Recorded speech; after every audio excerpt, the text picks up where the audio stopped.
que valem tanto para as nossas vidas, são detalhes tão pequenininhos, mas que fazem uma diferença tão grande, e o Senhor é aquele que tem cuidado de nós. Eu quero ler o Salmo 100, que diz assim: celebrai com júbilo ao Senhor todos os moradores da terra, servi ao Senhor com alegria e apresentai-vos a Ele com canto. Sabei que o Senhor é Deus, foi Ele e não nós que nos fez povo seu e ovelhas do seu pasto.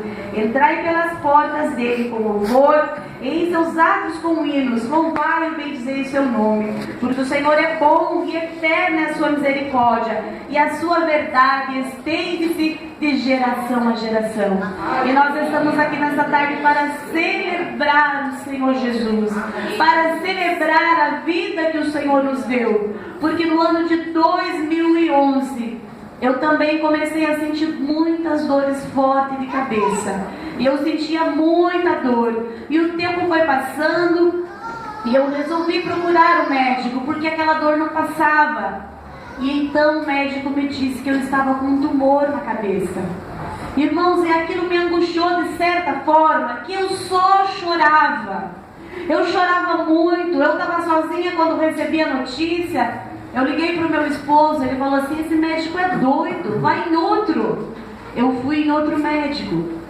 E esse primeiro médico, ele só me disse isso: você está com um tumor, eu vou colocar você na lista de espera. Eu tinha ido feito os exames que o médico tinha pedido. E ele falou assim: eu vou te colocar na lista de espera para você fazer uma consulta com um oncologista no Erasto Guedes. Aí ele pensou um pouco e falou assim: não, eu mesmo vou colocar você. E ele foi lá no computador dele, ele conseguiu uma vaga, bem rápido assim, aquela vaga para mim consultar no Hospital Erasto Guedes. Mas o meu marido pediu para que eu fosse em outro médico. Eu fui em outro médico antes de ir para Erasto. E ele disse assim para mim: você vai perder a visão muito rápido. Esse tumor, ele cresce muito rápido, e a primeira coisa que você vai perder é a visão. Irmãos, eu chorava tanto, mas eu contei, o meu esposo contou para toda a família. No mesmo dia ele já contou. A irmã dela se calou. Eu fiquei ali, eu também não queria falar para minha família, mas meu esposo falou assim: lembra que teu pai dizia que a corda, quanto mais dobrada, mais difícil é para arrebentar. Então, quanto mais oração, melhor é para você. E ele ligou para toda a minha família. E todos começaram a orar por mim. As igrejas, a Vila Sandra orou por mim. Até ele estava dirigindo ainda ali o círculo de oração nessa época, com todas as irmãs, clamaram por minha vida.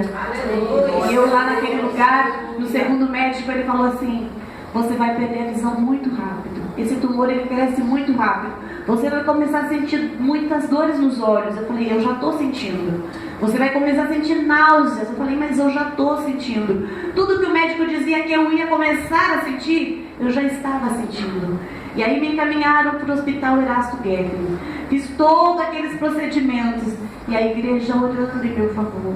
E nós clamando ao Senhor, o Deus, o dono do milagre.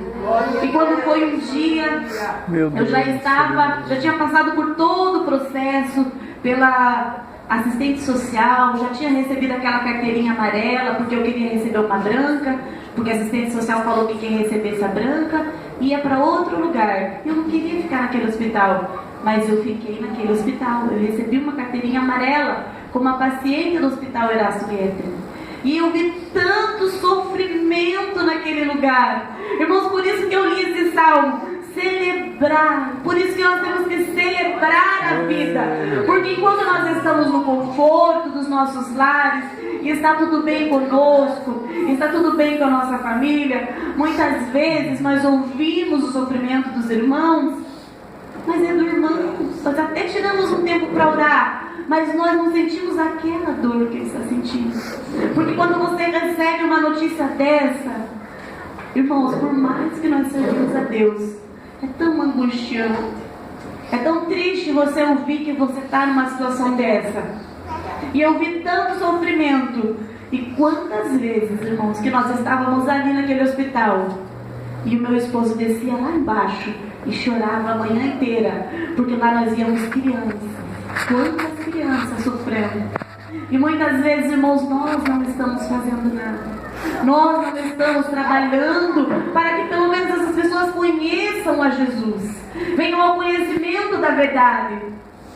E quando passou todo aquele processo, fiz as ressonâncias, fiz de novo ressonância, com contraste, sem contraste. E quando era a última parte já para fazer a cirurgia, quando passei lá para fazer, o médico falou assim, antes disso, veio o pastor e ele falou assim, ele fez uma oração por mim e falou assim, se você crê, o Senhor vai curar você. Irmãos, eu estava tão fraca que eu não conseguia parar em pé. Eu ficava em pé, eu não tinha mais força, eu estava muito fraca. E eu criei na oração. E nesse mesmo dia, lá no campo missionário, estava o marido da Tere, meu outro cunhado, o irmão Adalto, que dirigia a igreja ali do Jardim Califórnia, lá no Santa Cândida. E eles estavam orando num culto bem simples, com muitas poucas pessoas naquele campo missionário. E eles estavam orando e o meu cunhado falou assim, pastor, eu preciso que faça uma oração pela minha cunhada. E contou a minha história. E eles levantaram também naquele lugar o clamor. E o pastor daquela igreja desceu, abraçou o meu cunhado e falou assim, Deus está curando a tua cunhada nesta tarde.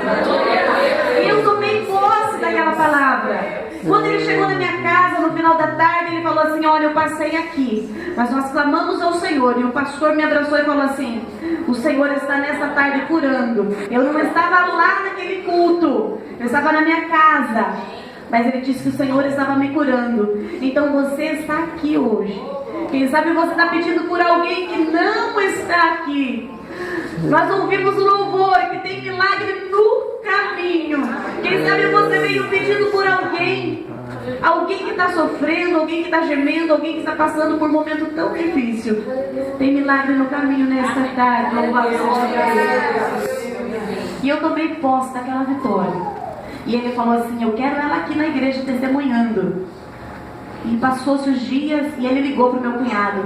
Ela sarou, ela está bem? Ele falou assim, não. Ele falou assim, não, o nome do Senhor não pode ser envergonhado. E eu já anunciei na igreja que ela foi curada. Eu falei, meu Deus, a fé desse pastor é tão grande. Eu tomei posse dessa vitória e eu vou na igreja dele testemunhar o que o Senhor fez na minha vida. E passaram-se o procedimento, quando o médico falou, vai fazer ressonância para a gente ver certinho, para poder passar pela cirurgia. Eu fiz a ressonância, irmãos. E quando eu estava lá fazendo aquela ressonância, quando nós entramos naquela sala, a gente tem que tirar, colocar aquela roupa azul, aquela sapatilhinha azul, tudo azulzinho. E os médicos tudo com aquela roupa azulzinha. Tira a aliança, tira o relógio. Meu esposo também se vestiu daquela forma. O médico pôs uma cadeirinha lá no cantinho para ele. E ele ficou sentadinho lá. Fechou a porta, apagou a luz, me colocou naquela máquina e falou assim para mim, como sempre falava, fecha os olhos. E eu sempre fechava. Com aquela campainha na mão, se sentir medo, você aperta. E naquele dia eu resolvi abrir o olho. Nas outras ressonâncias eu não tinha aberto o olho. E aquele dia eu abri o olho. E eu fui tão confiante. E eu falava tanto, Senhor, Tu podes fazer que eu veja esse diagnóstico mudado. Porque o Senhor tem poder para mudar. E quando eu saí, quando eu estava fazendo aquela ressonância, eu senti vontade de abrir o olho. E quando eu abri o olho, irmãos, não tinha como eu ver isso. É milagre, milagre não se explica. Quando abri o olho, eu vi a porta se abrindo. E quando eu vi aquela porta se abrindo, entrou um homem de branco e foi indo em direção àquela maca. E eu vi claramente aquele homem vestido de branco. Eu pensei comigo, o médico está entrando, e fechei os olhos novamente. E eu fechei os olhos e fiquei. Terminou todo o processo do exame. Eu saí do hospital, fui para casa. E quando chegou o resultado, o médico falou para mim, Miriam, não está mais aqui do novo. Ele comparava as ressonâncias e dizia,